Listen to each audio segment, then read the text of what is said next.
sobre a brevidade da vida. Sêneca, um audiobook de Playbooks. Apoie este canal e ajude para que possamos postar cada vez mais livros. Link na descrição. Se inscreva no canal e ative o sininho para ativar a notificação de novos livros. 1. A maior parte dos mortais, Paulino, queixa-se da malevolência da natureza, porque estamos destinados a um momento de eternidade, e, segundo eles, o espaço de tempo que nos foi dado corre tão veloz e rápido, de forma que, à exceção de muito poucos, a vida abandonaria a todos em meio aos preparativos mesmos para a vida. E não é somente a multidão e a turba insensata que se lamenta deste mal considerado universal. A mesma impressão provocou queixas também de homens ilustres. Daí o protesto do maior dos médicos. 2. A vida é breve, longa, a arte.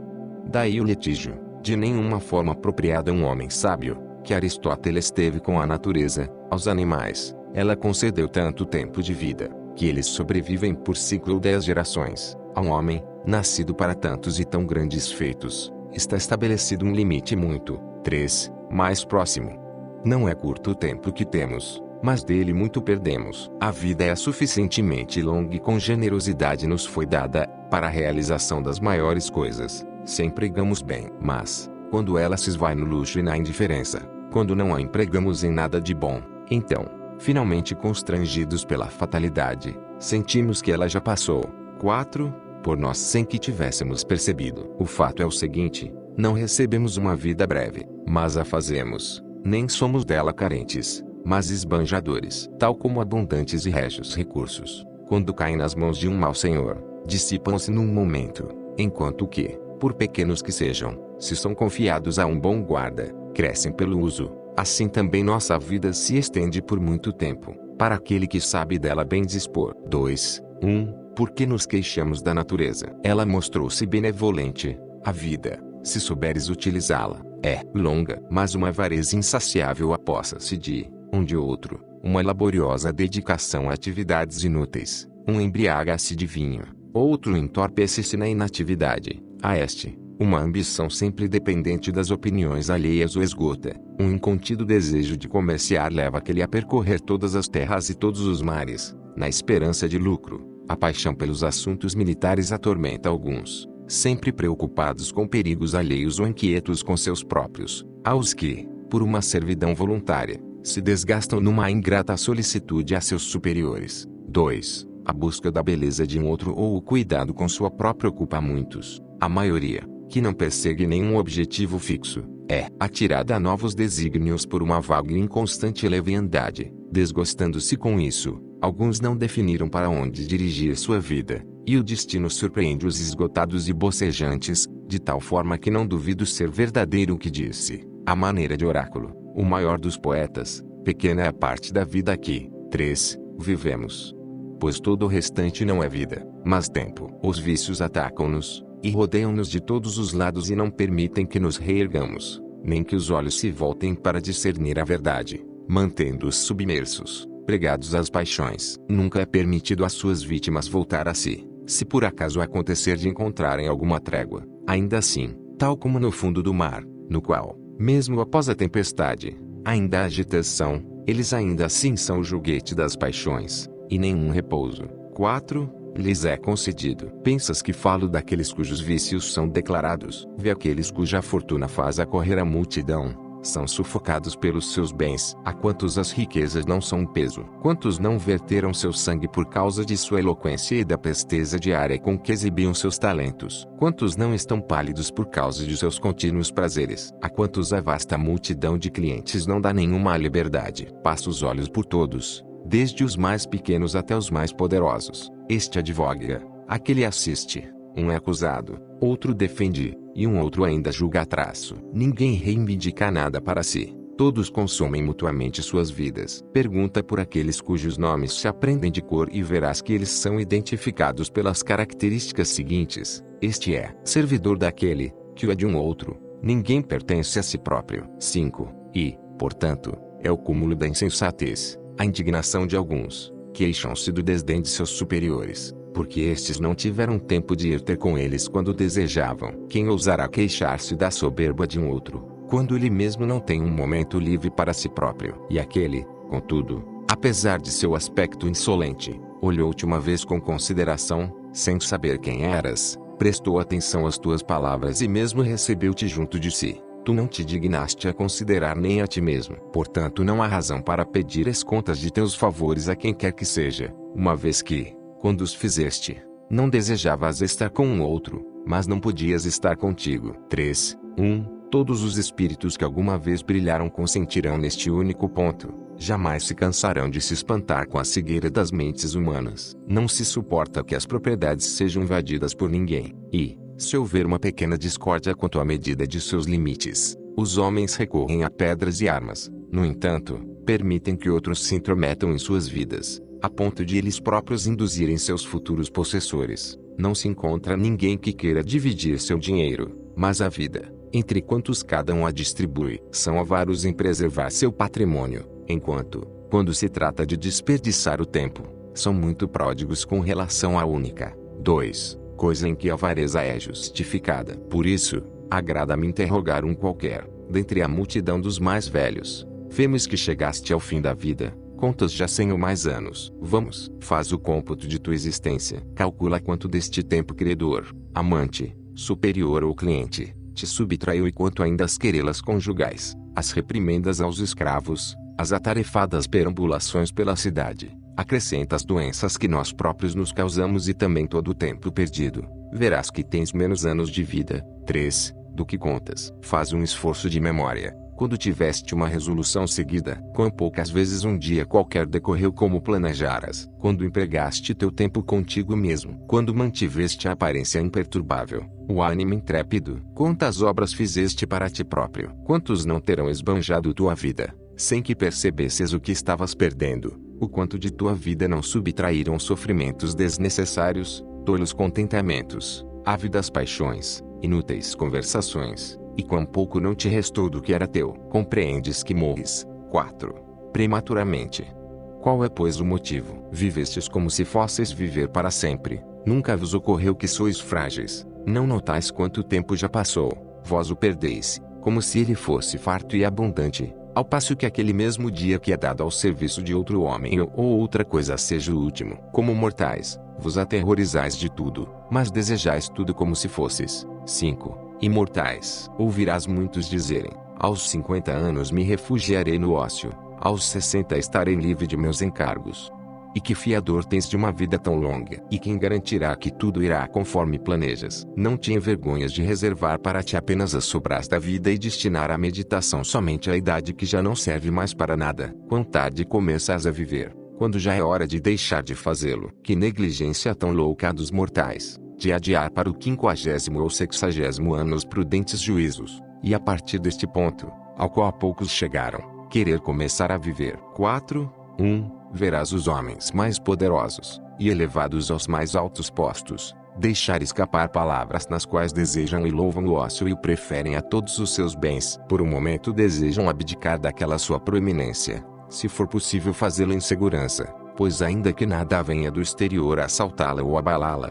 2. Por si só a fortuna se desfaz. O divino Augusto, a quem os deuses, mais do que a qualquer outro mortal, favoreceram, nunca deixou de almejar repouso para si próprio e desejar folga dos assuntos públicos. Todas as suas falas voltavam sempre ao mesmo ponto, a esperança de ócio. Isto distrai as suas penas com o seguinte consolo, fingido, contudo doce: um dia haveria. 3. De viver para si mesmo. Em certa carta endereçada ao Senado, como prometesse que seu repouso não haveria de ser desprovido de dignidade e seria condizente com sua glória passada, encontrei essas palavras: é porém mais ilusório que essas coisas se realizem do que podem ser prometidas. Contudo o desejo daquele tempo, que tanto ambiciono, me anima de tal forma, que antecipo algo do desejado pela doçura das palavras. 4. Pronunciadas, ainda que tarde seu deleite.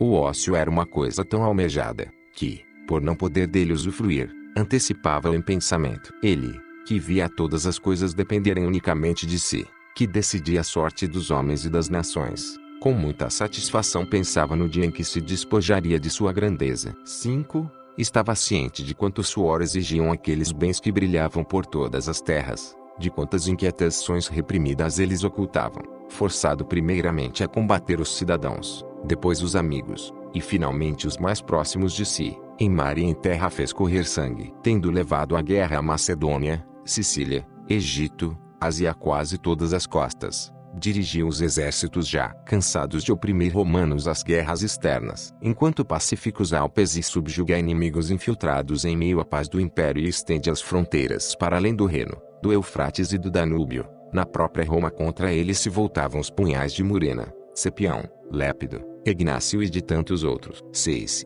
Ainda não havia escapado das armadilhas destes, e sua filha e muitos jovens nobres entregavam-se ao adultério, como se isso fosse um sacramento, atormentando dessa forma sua velhice. E ainda havia uma segunda e temível união de uma certa mulher, Antônio. Ele arrancava esses males com suas próprias mãos, e outros, latentes, irrompiam, tal como num corpo ferido e sangrando, uma outra parte qualquer sempre se rompia. Por isso desejava o ócio. Todos os seus labores residiam nessa esperança e pensamento. Tal era o desejo daquele que podia satisfazer todos os desejos. 5. 1. Marco Cícero, atirado entre homens como Catilina, Cláudio, Pompeu e Crasso, uns, manifestos inimigos, outros, dúbios amigos, enquanto oscilava com a República e procurava sustentá-la no seu naufrágio, até finalmente afundar com ela, sempre inquieto na prosperidade e impaciente na adversidade. Quantas vezes não amaldiçoou seu próprio consulado, que era louvado. 2. Não sem motivo, mas sem moderação. Que coisas lamentáveis ele diz numa carta a Ático, na época em que Pompeu, o pai, já havia sido vencido, e seu filho restaurava na Espanha as armas despedaçadas. Perguntas-me o que faço aqui, diz ele. Semi-livre, quedo-me em minha vila de Túsculo. Ainda acrescenta muitas outras palavras, nas quais lamenta a vida passada, queixa-se do presente e desespera-se do futuro. Cícero se diz semi-livre, mas, por Júpiter, nunca o sábio recorrerá a um termo tão baixo.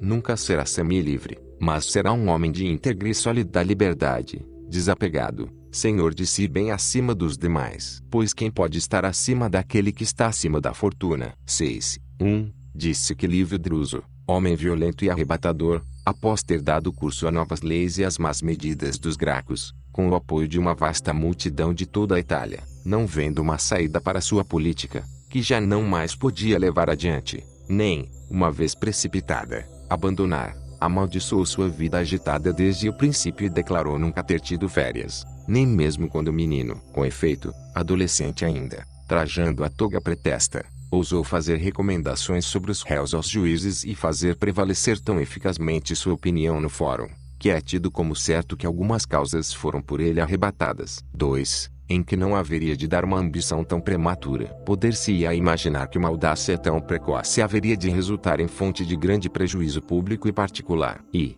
portanto, era tarde para se queixar de nunca ter tido férias. Ele que, desde criança, já era um perturbador e um elemento nocivo ao fórum. Discute-se se ele teria se suicidado, pois sucumbiu de um ferimento recebido na virilha. Há quem duvide se sua morte foi voluntária, mas ninguém, de 3, que foi oportuna. Seria supérfluo mencionar os que, embora pareçam aos outros os mais felizes dos homens, declaram eles próprios que na verdade odeiam todas as ações de suas vidas, mas com essas declarações não mudaram nem a si próprios nem aos outros, pois mal pronunciavam essas palavras e as paixões faziam-nos. 4. Recair em seus hábitos. Mas, por Júpiter, uma vida como a vossa, mesmo que dure mais de 1000 anos, será sempre determinada pelos mais estreitos limites. Estes vícios podem devorar séculos e séculos. O espaço de tempo que temos, a razão pode na verdade dilatá-lo, e, embora a natureza a faça ocorrer, necessariamente ele vos escapará,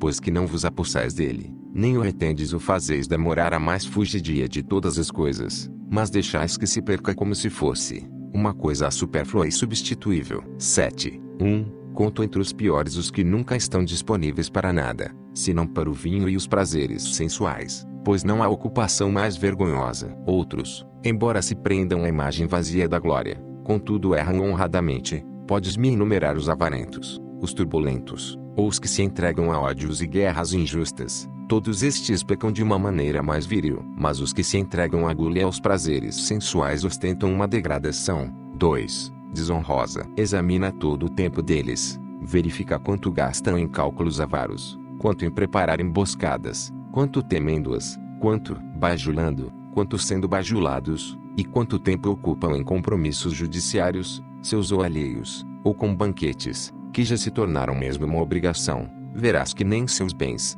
nem seus males, os deixam respirar. 3. Finalmente, todos concordam que um homem ocupado não pode fazer nada bem, não pode se dedicar à eloquência, nem aos estudos liberais, uma vez que seu espírito, ocupado em coisas diversas, não se aprofunda em nada, mas, pelo contrário, tudo rejeita, pensando que tudo lhe é imposto. Nada é menos próprio do homem ocupado do que viver, pois não há outra coisa que seja mais difícil de aprender. Professores das outras artes, há vários e por toda parte. Dentre algumas dessas, vemos crianças terem atingido tanta maestria, que chegam até a ensiná-las. Deve-se aprender a viver por toda a vida, e, por mais que tu talvez te espantes, a vida. 4. Toda é um aprender a morrer. Muitos dos maiores homens, tendo afastado todos os obstáculos e renunciado às riquezas, a seus negócios e aos prazeres, empregaram até o último de seus dias para aprender a viver. Contudo, muitos deles deixaram a vida tendo confessado ainda não sabê-lo, e muito menos ainda. 5. Os sabem os que mencionei acima. Creia-me, é próprio de um grande homem e de quem se eleva acima dos erros humanos, não consentir que lhe tomem um instante sequer da vida, e assim toda a sua vida é muito longa, uma vez que se dedicou todo a si próprio, não importa quanto ela tenha durado. Nenhum instante dela permaneceu descuidado ou ocioso, ou esteve subordinado a um outro e, portanto, ele, seu guarda parcimonioso, não encontrará ninguém que julgue ter vivido dignamente a ponto de querer trocar sua vida com a dele. Portanto, a este seu tempo foi suficiente, mas aqueles que tiveram muito de sua vida subtraído. 6. Pelo povo, ela necessariamente faltou, e nem por isso há motivo para pensares que eles às vezes não compreendem seu erro. Certamente ouvirás muitos dos que são esmagados por sua grande prosperidade, vez por outra, exclamar de entre a multidão de clientes, ou de seus processos jurídicos, ou de outras honoríficas misérias, não me deixam viver. E haveriam de 7. Deixar todos os que te reclamam para se te afastam de tuas ocupações. Quantos dias te tomou aquele réu, e aquele candidato, e a velha, já cansada de enterrar herdeiros, e aquele que finge ser doente para excitar a cobiça dos caçadores de testamentos, e aquele amigo poderoso, que te mantém, não em sua amizade, mas em seu cortejo. Faz o cômputo dos dias de tua vida, verás que restaram muito poucos dias para ti mesmo. 8. Tendo aquele obtido os cargos com que tanto sonhava, deseja abandoná-los e repete incessantemente: quando este ano passará? Outro proporciona espetáculos públicos, que tanto desejou que lhe fossem cabidos por sorte, e agora diz: quando me livrarei deles? Disputa-se tanto para ouvir aquele advogado, que ele enche de uma grande multidão todo o fórum, até para além de onde pode ser ouvido. Quando traço, diz ele, me livrarei disto. Cada um faz precipitar sua vida aí. 9. Padece da ânsia do futuro e de tédio do presente. Mas o que emprega todo o tempo consigo próprio, que ordena a cada dia como se fosse uma vida, nem deseja o amanhã, nem o teme, pois que novo prazer há, que qualquer hora lhe possa imediatamente trazer. Tudo lhe é conhecido, tudo foi desfrutado até a saciedade. Do resto, que a fortuna disponha como queira, a vida já lhe foi assegurada. Nada se lhe pode adicionar ou arrebatar, e, mesmo que algo se acrescente a ela, seria como se alimentassem alguém já farto de alimentos quaisquer. Estará recebendo algo que nem mais 10. Deseja. Portanto, não há por que pensar que alguém tenha vivido muito, por causa de suas rugas ou cabelos brancos. Ele não viveu por muito tempo, simplesmente foi por muito tempo. Pensarias ter navegado muito, aquele que, tendo se afastado do porto, foi apanhando por violenta tempestade, errou para cá e para lá e ficou a dar voltas, conforme a mudança dos ventos e o capricho dos furacões, sem contudo sair do lugar. Ele não navegou muito, mas foi muito acossado. 8. Costumo estranhar quando vejo alguns pedindo tempo, e aqueles a quem se pede mostrarem-se muito complacentes. Ambos consideram aquilo pelo que se pede tempo. Nenhum, o tempo mesmo, parece que nada se pede e que nada é dado. Brinca-se com a coisa mais preciosa de todas, contudo ela lhes escapa sem que percebam, pois é um incorporal e algo que não salta aos olhos, por isso é considerado muito desprezível, e em razão disto não lhes atribuem valor algum. 2. Os homens recebem pensões e aluguéis com muito prazer e concentram neles suas preocupações, esforços e cuidados, mas ninguém dá valor ao tempo, usa-se dele a rédeas soltas, como se nada custasse. Porém, quando doentes, se estão próximos do perigo de morte, prostram seus joelhos dos médicos, ou, Se temem a pena capital, e estão prontos a gastar todos os seus bens para viver. Tamanha é a discórdia de seus 3 sentimentos. Se fosse possível apresentar a cada um a conta dos anos futuros, da mesma forma que podemos fazer com os passados,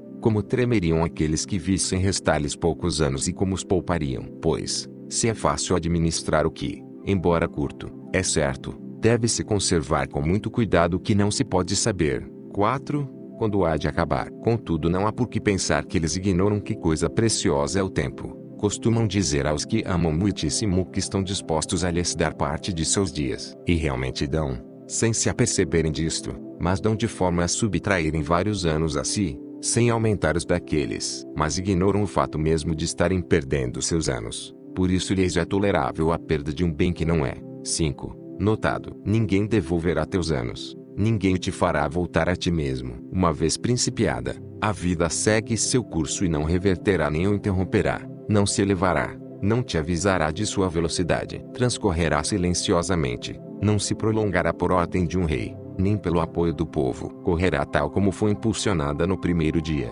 Nunca desviará seu curso, nem o retardará. Que sucederá? Tu estás ocupado, e a vida se apressa. Por sua vez virá a morte, a qual deverás te entregar, queiras ou não. 9.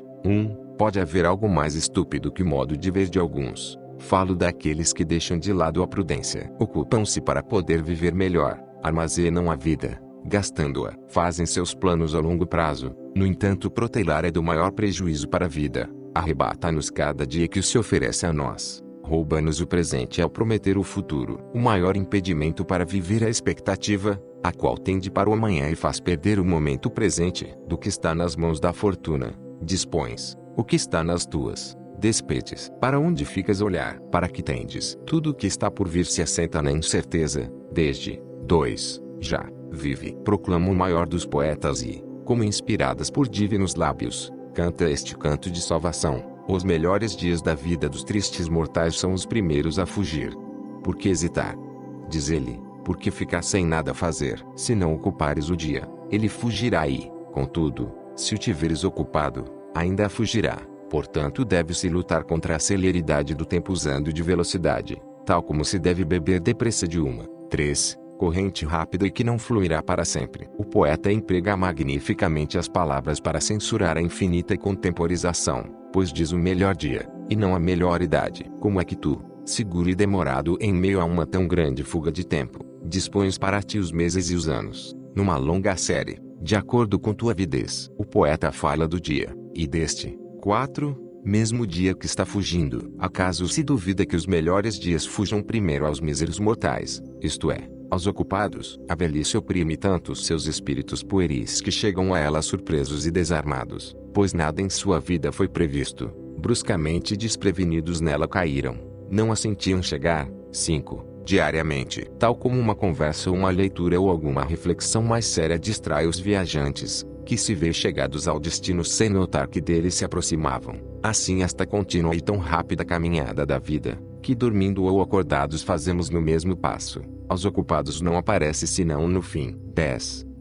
Quisesse eu dividir minha tese em tópicos e argumentos, ocorrer-me-ia muitos exemplos, pelos quais provaria que é muito breve a vida dos ocupados. Costumava dizer Fabiano, que não era um desses filósofos acadêmicos, mas um dos verdadeiros e antigos. Contra as paixões deve-se lutar com arrojo, não com sutilezas, e deve-se romper a linha de batalha com um grande assalto, não com tímidas tentativas. Não aprovava sofismas, pois devemos vencer as paixões, não espicaçá-las. Contudo, para demonstrar às suas vítimas seu desvario, devemos instruí-las, não lamentá-las. 2. A vida divide-se em 3 períodos: o que foi, o que é, e o que há de ser. Destes, o que vivemos é breve, o que havemos de viver, duvidoso, o que já vivemos, certo. Pois, sobre este último, a fortuna perdeu os direitos. 3. É o que não se submete ao arbítrio de ninguém. Eis o que escapa aos ocupados, pois eles não têm tempo para reconsiderar o passado e,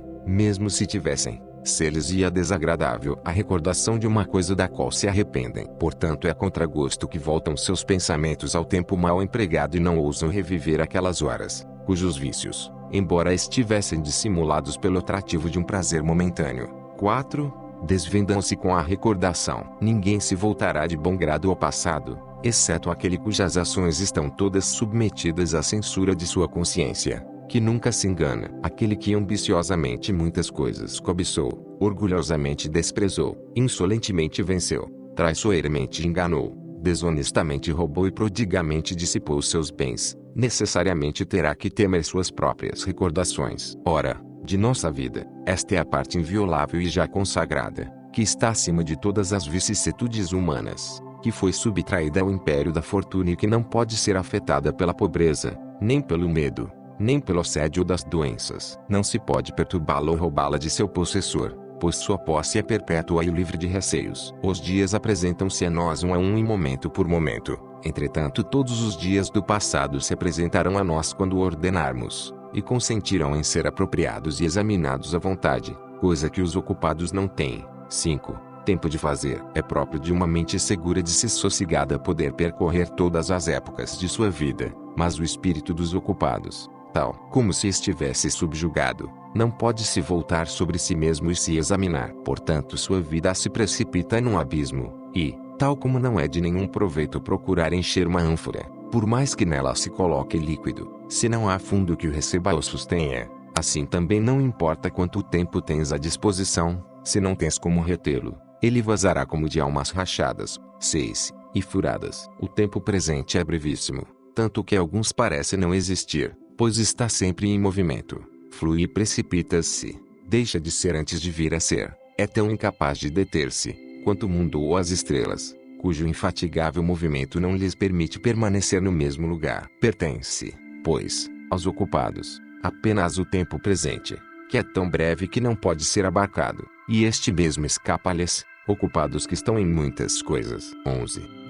Enfim, queres saber quão pouco vivem os ocupados? Vê como desejam viver longamente. Velhos decrépitos mendigam em suas orações um acréscimo de uns poucos anos. Procuram parecer menos idosos e lisonjeiam-se com mentiras e encontram tanto prazer em enganar a si próprios, que é como se enganassem junto ao destino. Mas, quando uma enfermidade qualquer adverte-os de que são mortais, morrem tomados de pavor, não como se deixassem a vida, mas como se ela lhes fosse arrancada. Ficam gritando que foram tolos em não viver e que, se por acaso escaparem da doença, haverão de viver no ócio. Então, tomam consciência de quão inútil foi adquirir o que não desfrutaram, e de como todos os seus esforços resultaram em vão. Mas para aquele cuja vida esteve livre de preocupações, porque não haveria ela de ser longa, dela nada foi transferido a um a outro, nada foi atirado a um e outro lado, nada foi dado à fortuna, nada desperdiçado por negligência, nada foi esbanjado com prodigalidade, nada ficou sem ser empregado, toda ela, por assim dizer, teve proveito, e, deste modo, por mais curta que seja, ela é mais que suficiente, e portanto, quando lhe vier o último dia, o sábio não hesitará em caminhar para a morte com passo firme. 12. Talvez tu me perguntes a quem eu chamo de ocupados. Não há por que pensar que entendo serem ocupados apenas aqueles contra os quais se mandam os cães para expulsá-los da basílica, ou os que vemos sobressair, seja orgulhosamente em meio à multidão de seus clientes, seja desprezivelmente da de outro, ou aqueles cujos compromissos obrigam a abandonar seus lares para ir bater à porta do outro, ou aqueles a quem a lança do pretor põe ocupados devido a lucro infame que um dia haverá de apodrecer. O ócio de alguns é ocupado, quer em sua vila ou em seu leito, quer em meio à solidão, mesmo quando estão afastados de todos, eles próprios prejudicam a si mesmos. Não devemos chamar sua vida de ociosa, mas de ocupação indolente. Por acaso chamas de ocioso o que coleciona, com escrupuloso cuidado, os bronzes coríntios, preciosos devido à mania de uns poucos, e consome a maior parte de seus dias em meio a ferrugentos pedaços de metal, e o que se senta num ginásio? Que vergonha! Os vícios dos quais somos vítimas nem mesmo são romanos, para apreciar as pelejas dos rapazes que se estapeiam, e o que classifica seus rebanhos de cavalos segundo a cor e a idade, ou os que, 3, patrocinam os mais novos campeões de atletismo. Que tu chamas ociosos os que passam muitas horas no cabeleireiro, aparando o que cresceu na noite anterior, discutindo a respeito de cada fio de cabelo, colocando em ordem as madeixas desarranjadas, ou ajeitando sobre a testa as que estão falhas aqui e ali. Como ficam irados, se o barbeiro foi um pouco negligente, crendo que estava a aparar os cabelos de um verdadeiro homem. Como se encolerizam, se algo de sua cabeleira foi cortado, se algo está fora de ordem, se tudo não cai em seus devidos cachos. Qual destes não preferiria ver a desordem na república, a ver a de seus cabelos? Quem não se preocupa mais com a elegância de sua cabeça do que com sua saúde? Qual não prefere ser bem penteado a ser honesto? Tu chamas ociosos os que se 4. Preocupam com pentes e espelhos. E quanto àqueles que se ocupam em compor,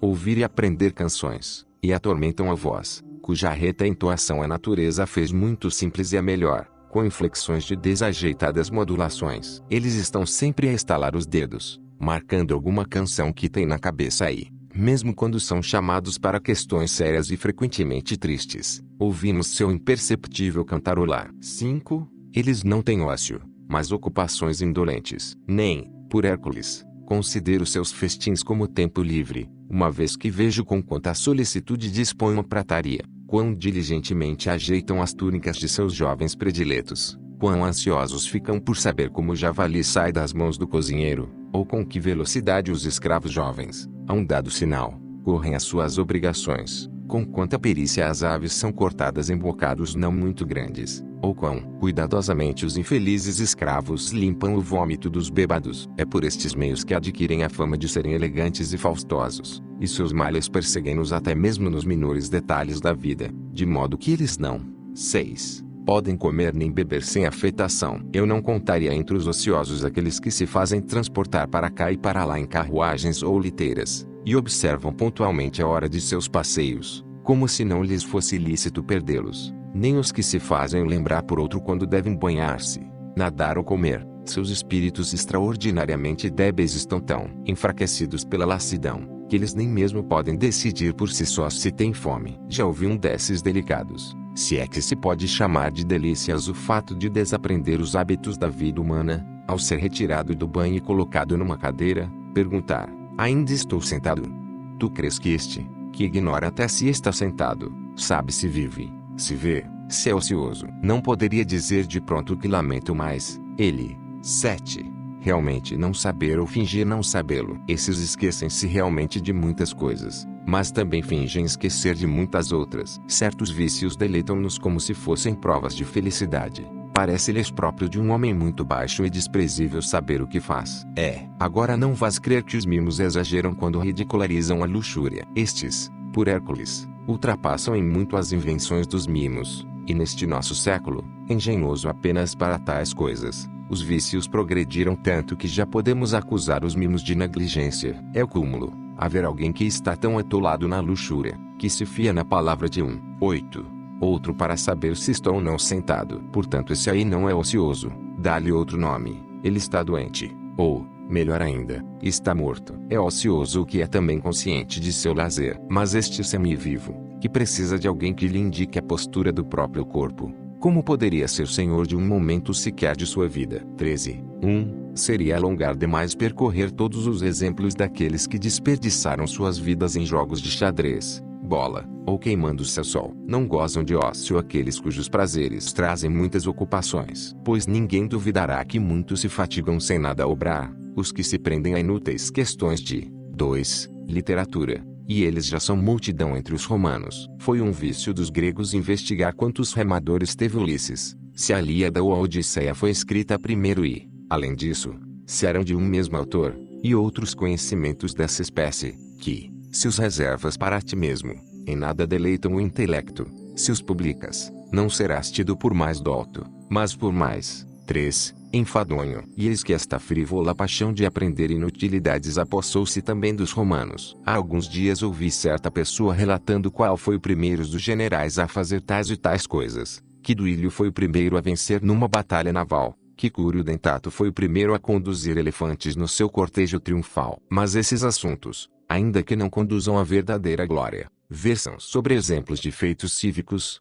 Tal ciência não acarreta benefício algum, embora nos prenda a atenção pela futilidade dos feitos. 4. Perdoemos também aos que pesquisam assuntos como este. Quem foi o primeiro a persuadir os romanos a embarcar num navio? Foi Cláudio, e por este mesmo motivo cognominado Caldex, porque entre os antigos a reunião de várias tábuas chamava-se Caldex, daí o nome de Codices às tábuas da lei, e, ainda hoje, as naves que carregam provisões pelo Tibre são 5. Chamadas segundo a maneira antiga, de Codicariae. Sem dúvida, isto pode ser de algum valor, que Valério Corvino foi o primeiro a subjugar Messina e, tendo tomado para si o nome da cidade conquistada, foi o primeiro da família dos Valérios a denominar-se Messana, e que, tendo sido trocadas as letras por uma gradual corruptela da linguagem popular, chamou-se 6. Messala. Porventura permitirás a alguém ocupar-se também disto, que Lúcio Sulla foi o primeiro a apresentar os leões soltos no circo,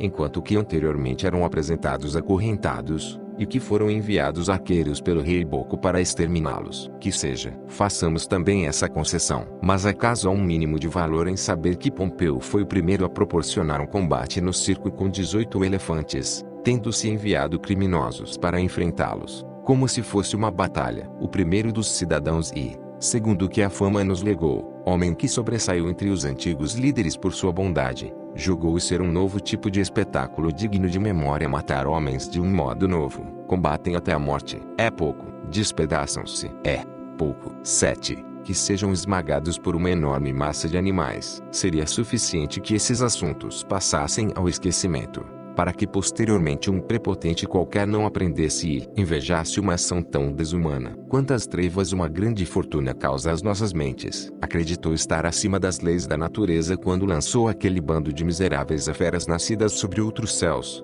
quando proporcionou um combate entre animais tão desiguais, quando fez verter tanto sangue diante dos olhos do povo romano, traço ele, que em breve seria forçado a verter mais ainda. Mas, logo em seguida, o mesmo Pompeu, traído pela deslealdade alexandrina, entregou-se ao último dos escravos para ser abatido. Só então compreendeu a vã. 8. Ostentação de seu cognome. Mas, para que retorne ao ponto de onde me desviei e para que mostre a inutilíssima diligência de alguns nestes mesmos assuntos, aquele mesmo erudito contava que Metelo, tendo vencido os cartagineses na Sicília, foi o único de todos os romanos a conduzir em seu triunfo 120 elefantes diante do carro, e que Sulla foi o último dos romanos a aumentar o pomerium, coisa que, segundo os costumes antigos, só se fazia após a conquista de territórios italianos, e nunca provinciais. Há alguma utilidade maior em saber que o Monte Aventino, como assegurava aquele, situa-se para além do pomerium por uma dessas duas razões, ou porque a plebe tenha se afastado daí, ou porque, quando Remo tomava os auspícios, o voo das aves não foi favorável, e ainda outros inumeráveis conhecimentos, que, ou estão abarrotados de mentiras, ou são desta natureza. 9. Pois mesmo que se admita que eles contam essas coisas todas de boa fé e que se responsabilizam pelo que foi escrito, contudo esses conhecimentos servirão para minorar os erros de alguém, refrearão as paixões de alguém, farão alguém mais generoso, mais corajoso, mais justo. Às vezes meu caro Fabiano dizia duvidar se era melhor não empreender estudo algum do que se envolver com os deste gênero. 14.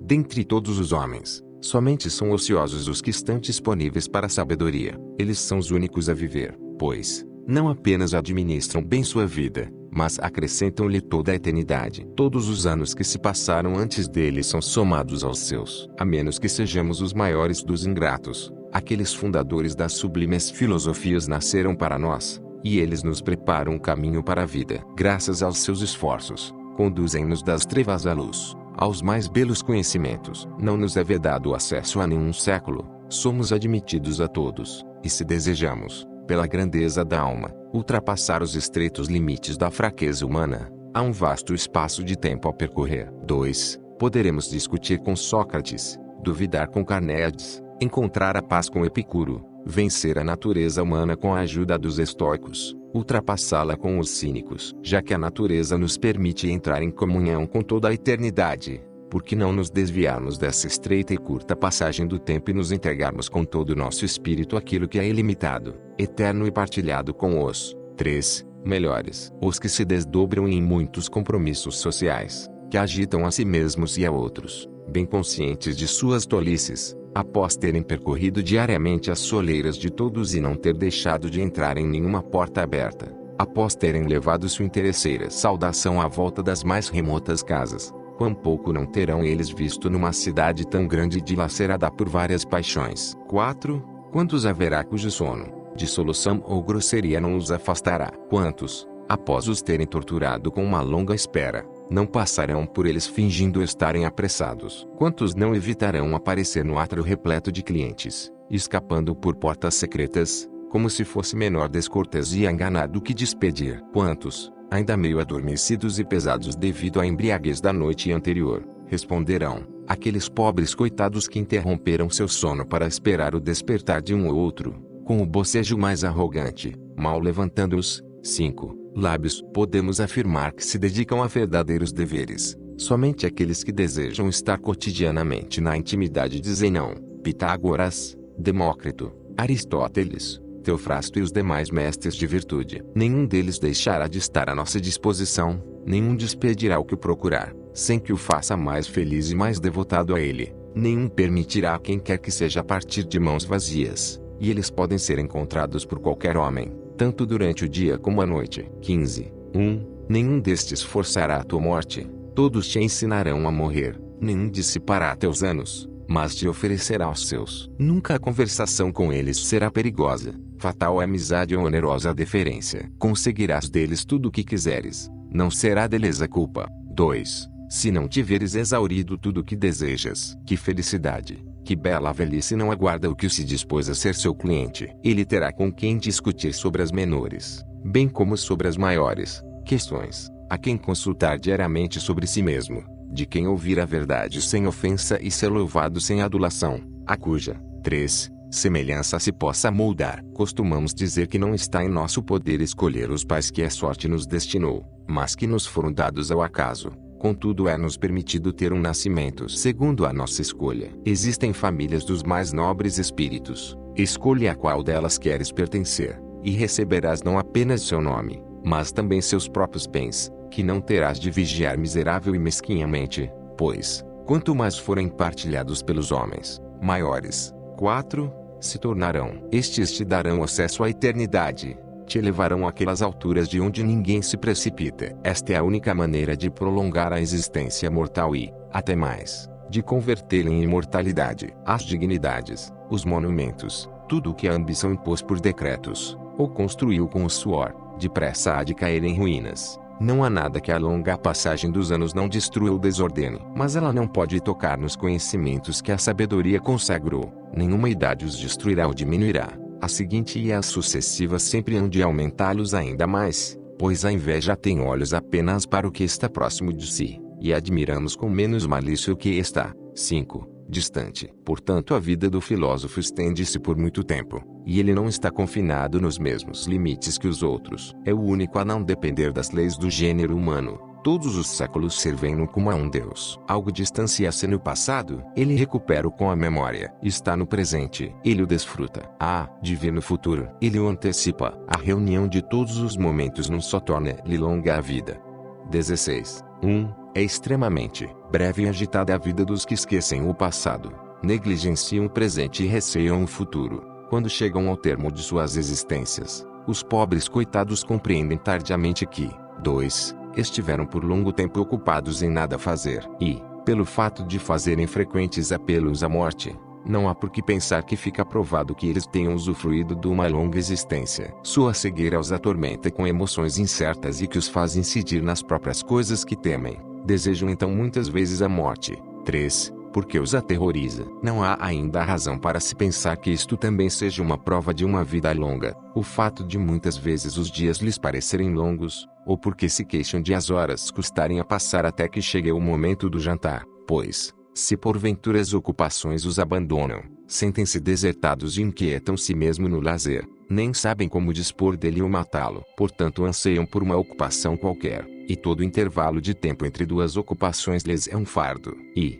por Hércules, tal é o que acontece quando se fixa a data dos combates de gladiadores, ou quando se aguarda o dia de um outro gênero qualquer de espetáculo ou divertimento. 4. Desejam saltar os dias intermediários, à espera de qualquer coisa porque anseiam lhes é penosa, mas aquele instante que lhes é grato corre breve e rápido e torna-se muito mais breve por sua própria culpa, pois passam de um prazer a outro e não podem permanecer fixos num só desejo. Seus dias não são longos, mas detestáveis, e, por outro lado, quão curtas não lhes parecem as noites que passam nos braços das prostitutas ou 5. entregues ao vinho. Daí também resulta o delírio dos poetas, que nutrem os descaminhos dos homens com ficções nas quais se mostra Júpiter, inebriado do desejo de coito, duplicando a duração da noite. Que outra coisa é, senão inflamar nossos vícios, quando os imputamos aos deuses e se concede a deferência da divindade a um exemplo de fraqueza? Podem estes não achar muito curtas as noites pelas quais pagam tão caro. Perdem o dia na espera da noite, a noite, de medo da aurora. 17. Seus próprios prazeres são desassossegados e agitados por vários terrores e, mesmo em meio à maior euforia, assalta-lhes o inquieto pensamento. Até quando? Tudo isto? Por causa desse sentimento, os reis lamentaram seu poderio, e a grandeza de sua fortuna não lhes era grata, mas aterrorizaram-se com o fim que um dia lhes adviria. O mais insolente dos reis da Pérsia, ao ver seus exércitos espalhados por vastos espaços de terra, de modo que nem podia abarcar seu número mas apenas a extensão, desfez-se em lágrimas porque, dizia, em 100 anos nenhum dentre tão grande, número de jovens haveria de estar vivo. Mas ele próprio, que chorava, estava prestes a apressá-los para aquele destino, fazendo perecer uns no mar, outros em terra, uns no combate, outros na retirada, e dentro de pouco tempo haveria de exterminar aqueles por quem temia. O 100º ano. Qual o motivo de também suas alegrias serem temerosas? É que não brotam de causas sólidas, pelo contrário, o próprio vazio de onde nascem perturba-as. E como pensas serem aqueles momentos, miseráveis, segundo sua própria confissão, já que os próprios motivos pelos quais são exaltados e se colocam acima dos homens são muito impuros. Todos os maiores bens estão cheios de amizade, e as maiores fortunas são as menos dignas de crédito. Para alimentar a felicidade, faz-se necessária uma outra felicidade, e em pagar uma promessa realizada, outras promessas devem ser feitas. Pois tudo o que nos sucede por obra do acaso é instável, e quanto mais alto nos elevamos, tanto mais estamos sujeitos a cair. É claro que o que está condenado a cair não agrada a ninguém. Portanto é necessariamente a mais miserável e não apenas a mais breve, a vida dos que obtêm com grande esforço algo que conservam com esforço ainda. Maior. Em meio a grandes labutas, conseguem o que desejam e ansiosos conservam o que conseguiram.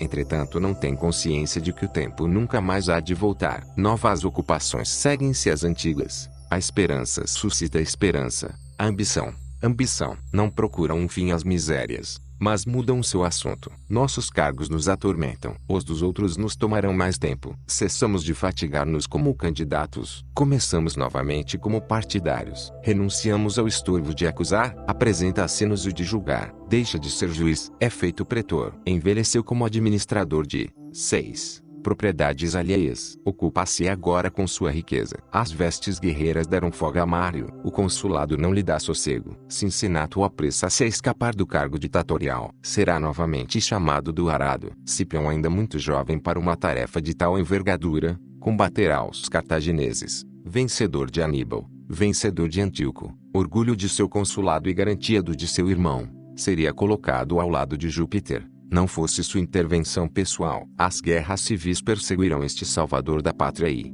tendo sido na juventude honrado como um deus, já velho deleitar-se-á apenas com o desejo de um ativo exílio. Nunca faltarão motivos de inquietação, quer na prosperidade, quer na miséria. A vida será dilacerada entre as ocupações, o ócio sempre desejado, nunca obtido. 18.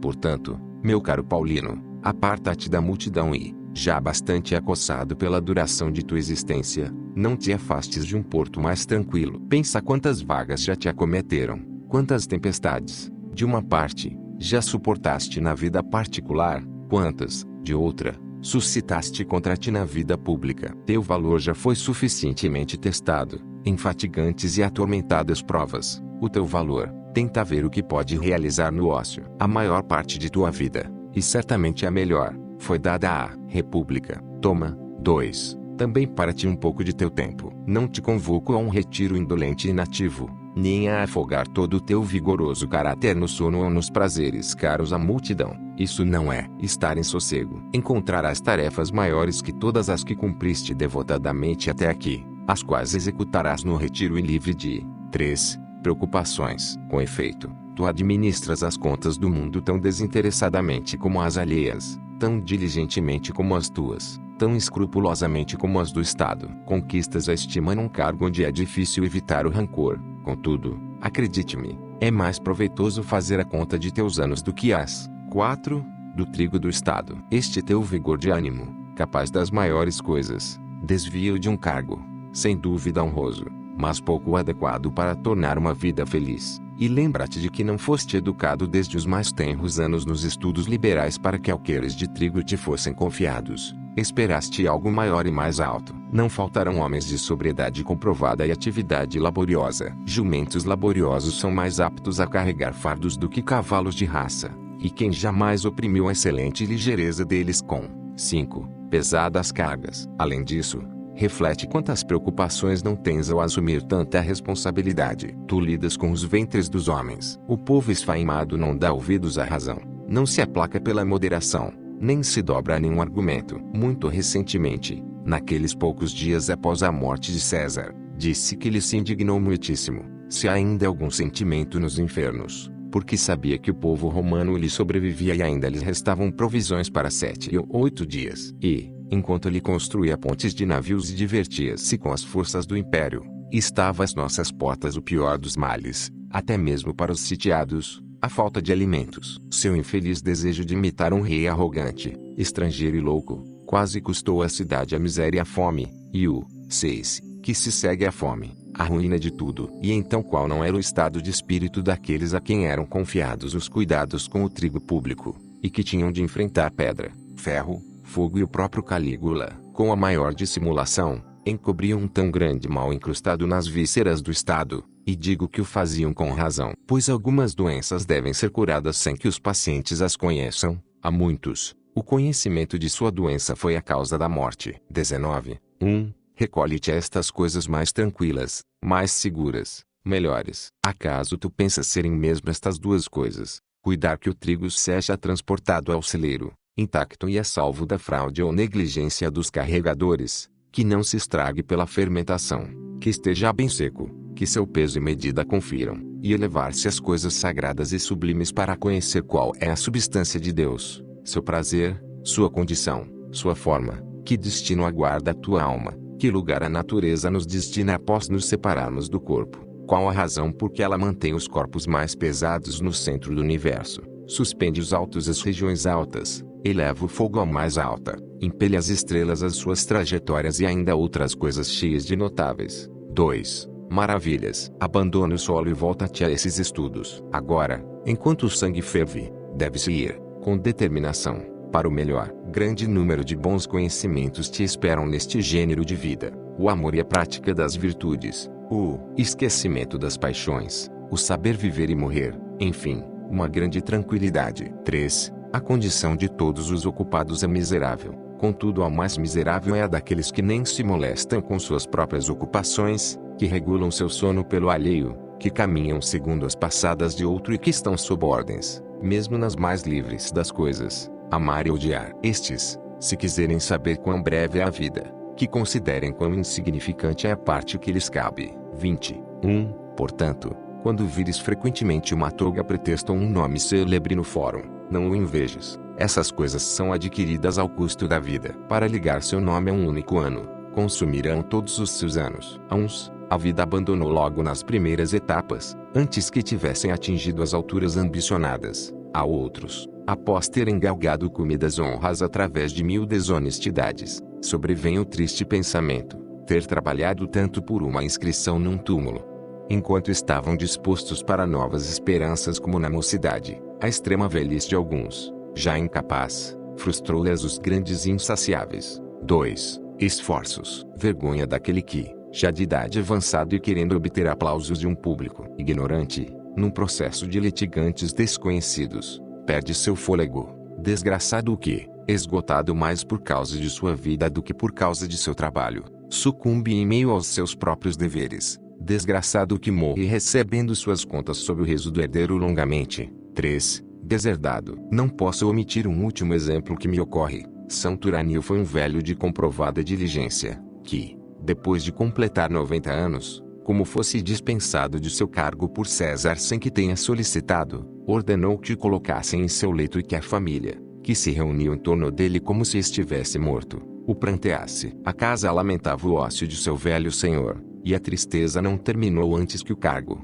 4, lhe fosse restituído. É tão bom assim, morrer ocupado. O mesmo estado de espírito manifesta-se em muitos, O desejo de trabalhar perdura mais que a capacidade. Lutam contra a fraqueza do corpo e julgam penosa a velhice. Por nenhuma outra razão senão porque ela os põe de lado. A lei não mobiliza um soldado nos seus 50 anos, nem convoca um senador nos 60. Os homens obtêm com mais dificuldade folga de si. 5. Mesmos do que da lei. Entre mentes, enquanto roubam e são roubados, enquanto um arrebata o repouso de outro, enquanto tornam-se mutuamente miseráveis. Sua vida é sem proveito, sem prazeres, sem nenhum aperfeiçoamento intelectual. Ninguém tem a morte à vista. Todos estendem suas esperanças ao longe. Alguns chegam até mesmo a tomar disposições com relação a coisas que estão além de suas vidas. Enormes túmulos, dedicatórias de serviços públicos, dádivas junto de suas piras funerárias e pomposas isaquias. Mas, por Hércules, seus funerais deveriam ser conduzidos à luz de tochas e círios, como se tivesse vivido pouquíssimo. Notas. 1. Para Aristóteles, só a forma é boa. A corrupção do mundo adviria da presença da matéria. Os estoicos tomarão uma posição intermediária e acreditarão na benevolência da natureza. 2. Quando Sêneca se refere ao maior dos poetas, não se sabe se refere-se a Homero ou Virgílio. 3. Nunca é permitido às suas vítimas voltar a si. Os ocupados não têm tempo para refletir sobre si. Daí, o estranhamento de si mesmos. O homem, no entanto, pode ultrapassar sua condição meramente corporal e alcançar o conhecimento de si como alma e razão, integrando-se assim ao Logos universal. 4. Augusto, 63 a.C.-14 d.C., primeiro imperador de Roma, foi grande patrono das letras e das artes. 5. Cícero, 106, 43 a.C., o maior orador romano, outro exemplo de vida bem vivida para o romano médio da época de Sêneca. 6. Cícero era muito vaidoso. Chegou a escrever um poema épico em louvor de seu próprio consulado. 7. Tribuno da plebe em 91 a.C., considerado um gênio da política, foi assassinado por suas reformas democráticas. Daí teve início a Guerra Social. 91, 89 a.C. 8. A toga pretesta, com uma faixa púrpura, era a vestimenta dos altos funcionários e dos generais. 9. Papírio Fabiano foi mestre de Sêneca e o que mais o influenciou. 10. Nos leilões e no tribunal dos centúmviros, a lança era colocada como símbolo do ius dominium. A lança assim fixada indicava que o tribunal estava sob a autoridade do pretor. 11. Os bronzes coríntios eram muito cobiçados e colecionados por muitos em todo o império. 12. Peças naturalistas sobre os temas da vida comum. Algumas eram pornográficas. 13. Para Sêneca, o único conhecimento válido é da filosofia, cuja finalidade é o aperfeiçoamento moral do homem. 14. Pompeu, o Grande, iria ser morto por um escravo ao desembarcar como fugitivo em Alexandria.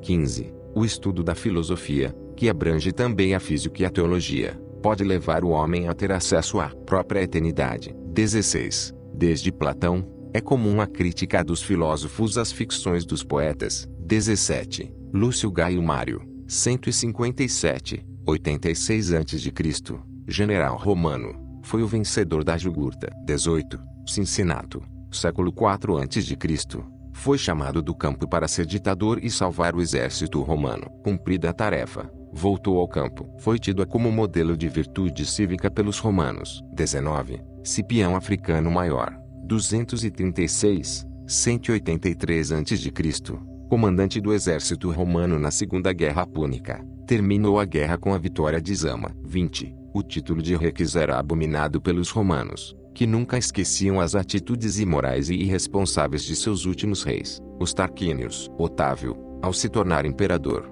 inventou um título novo e muito mais importante, o de Augusto. 21. O estudo da filosofia, para os estoicos, abrange a física, a lógica e a ética,